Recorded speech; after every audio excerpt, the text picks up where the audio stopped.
A'udzu billahi minasyaitonir rajim. Bismillahirrahmanirrahim. Assalamualaikum warahmatullahi wabarakatuh.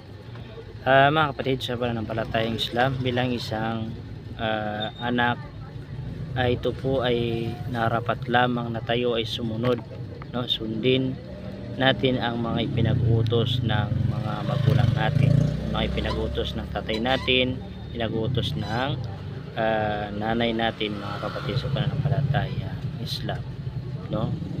Ito ay pinag-uutos ng Allah subhanahu wa ta'ala at ng Propeta Muhammad sallallahu alaihi wasallam na sumunod tayo sa kanilang mga kautusan, maliban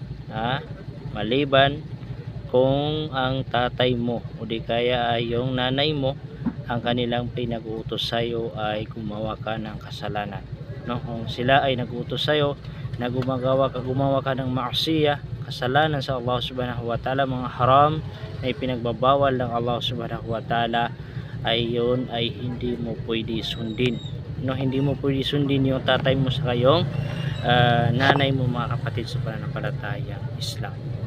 Pero kung titingnan natin ay wala namang magulang, no? Walang magulang na nag-uutos ng masama sa kaniyang anak, no? Lahat ng mga magulang ay puro kabutihan, no? Puro kabutihan ang gusto nila mangyari, gusto nilang iutos sa kanilang mga anak, mga kapatid sa pananampalataya Islam. Subhanallah.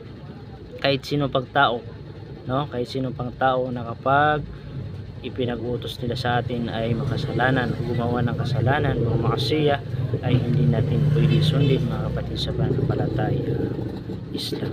Mismo yung tatay natin o kaya ay dalawang magulang natin, yung tatay natin sa nanay natin, ay kung pag-utosan tayo ng masama, gumawa ng mga haram, ay hindi natin pwede sundin ang kanilang kagustuhan na gumawa ng maasiya, mga kapatid sa pananampalataya Islam.